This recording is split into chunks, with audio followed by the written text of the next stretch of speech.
How's it going, folks? Mark Moody here, and welcome back to another episode of the Daily Vlog. And today, once again, we are stuck in my room. Same excuse, different day, worked a lot, didn't film a vlog, but here we are, so let's do the video. So actually, in addition to working a lot downtown today, as soon as I was finished with work, I went on a hike with one of my very good friends from work, and of course, I took the camera with me. Of course, I took the R. I did not take the vlogging camera because I wanted to keep it simple. I just wanted to focus on taking pictures. I took my handy dandy 85mm f1.4 ISL lens, a super beast of a lens right here, and then I took another lens with me that I've had for about a month and a half now, and I've slowly began to really like this lens. I used it a lot at work, and then eventually it kind of grew on me, and then I sort of pulled the trigger on buying one of these off of eBay. Got it used, super cheap, but absolutely love it, and that lens is the Canon 24mm f1.4 L lens, and I freaking love this lens. Now, the reason why I brought these two lenses with me is because, in my opinion, I think these definitely are my two favorite prime lenses at the moment. Now, before I do really get into this, I want to make it clear that I own several different prime lenses. I have the 85, the 24, the 50, the 100, and the 12. But lately, I've been noticing that in a lot of my jobs, sometimes at weddings, I've been doing more portraits lately, and even downtown, I've been using this combination quite often, which is why I think that this combo right here of the 85 and the 24 is probably a fairly decent lens combination in my opinion, which is one of the reasons why I think these two primes are probably my new favorite go-to prime lenses. So what are we working with here? As you guys know, the 85 f1.4 ISL lens is an absolute monster.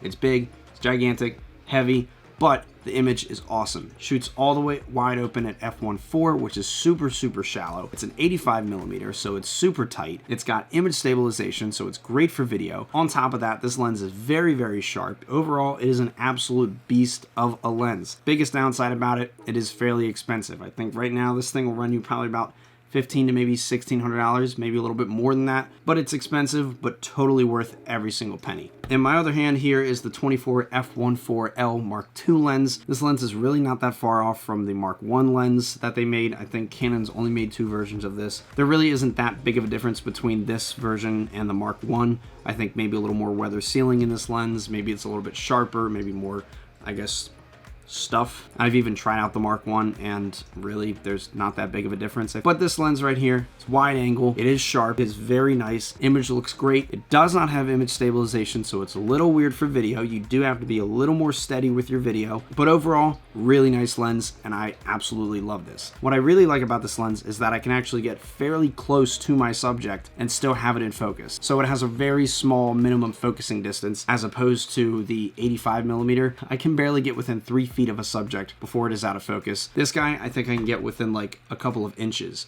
before it's out of focus. So practically you can almost do a little bit of like wide angle macro with this lens, I think, and I have tried that before. It's all right, but even at 1.4, stuff's very shallow and stuff does fall off, so I wouldn't really use this as like a go-to macro lens, but still you can get super close to your subjects. It's pretty awesome. For filming and photography, I really like this combination because I do get a little bit of everything. With the 24, it's wide. On a full frame camera, it's a wide angle lens, so I do get a much wider field of view. On the 85, it is fairly tight, but it's not like a 70 to 200 where, you know, you could zoom all the way in, and that lens is super heavy. It's not bad for filming, but for handheld filming, it's not as practical. And for handheld filming, literally all I've been doing lately is just throwing the lens on the camera, resting the LCD on my arm like this, and I just hold it tight, keep my hands nice and steady, and I just pretty much just focus like this. That's all I do. With a zoom lens, I have something extra to worry about, and I don't really want to. And for the most part, this is a pretty simple setup right here. There's really not a whole lot going on. And it's even the same deal here with the 24. I really don't have to do much. Now, like I said, I do cover a fairly decent range with this lens combination. It's not super wide and then super tight, but it's just enough in my opinion. From using the 24mm, yeah, it was a big step from shooting handheld with a wide angle lens. Even though the 16mm is fairly wide, shooting on the 24mm, it still felt wide enough. It wasn't super wide that I was getting way too much, but it was just wide enough that it was capturing exactly what I needed it to. And then if I wanted to go in a little bit tighter, the 85 is right there at my back. What's great about the 85mm is that it does have image stabilization. So for filming handheld, it is an absolute dream to film on this thing handheld. I love the image stabilization. It's almost flawless, I think, in my opinion. There may be a couple little jitters every now and then, but it is nothing that warp stabilization can't handle in post, so totally fine. On top of that, I really do like this combination for photography as well. With the 85mm, you get these really nice, tight portraits. The background pretty much just fades away. There's tons of great fall off, tons of great isolation from the background with your subject. The only downside is that if you were shooting an f1.4 with this lens, you better make sure you've got your focus right. If you're focusing on the nose, the eye will definitely be out of focus. It's best to definitely check your focus when using this lens because it is super shallow at f1.4, just a heads up. As for the 24mm, kind of the same deal. I sort of like to stop down just a little bit whenever I'm shooting these things, but when you do stop down, you do lose a bit of that bokeh in the background. That's another thing too. These lenses create awesome bokeh. With this lens, it is super nice. With this lens, it's almost as nice.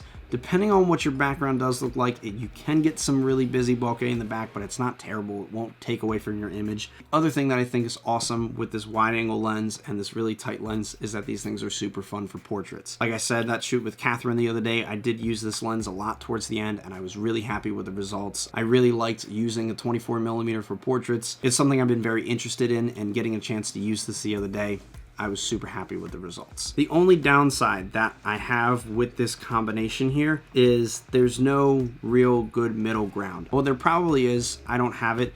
Maybe if I were to choose kind of like an in-between lens for these two, I think it would probably be a 50mm lens. Yes, I have a 50mm lens, but in my opinion, the f1.8 is not great for filming. Maybe if I were to eventually in the future invest in like a 50-1.4, I think that would be a neat middle ground to have if I were to kind of maybe do like a trinity of prime lenses. But if I probably were to add a third lens to this group, it probably would be a 50, just throwing that out there. So with this combination, you kind of do get a little bit of everything. I guess you get the best of both worlds. You get a low light wide angle lens, you get a low light tight lens. I think this is a really good combination. I've been using this a lot at a lot of my gigs the last couple months, and I'm really happy with the results. You get a little bit of tight, get a little bit of wide, does fairly well in low light, pretty much in all kinds of lighting situations. They're great for video, they're great for stills. I'm really happy with this combination. So the 85mm 1.4 and the 24mm 1.4, awesome lenses. I highly encourage this combination right here. I would be very, very curious if you are a photographer or videographer and you have the opportunity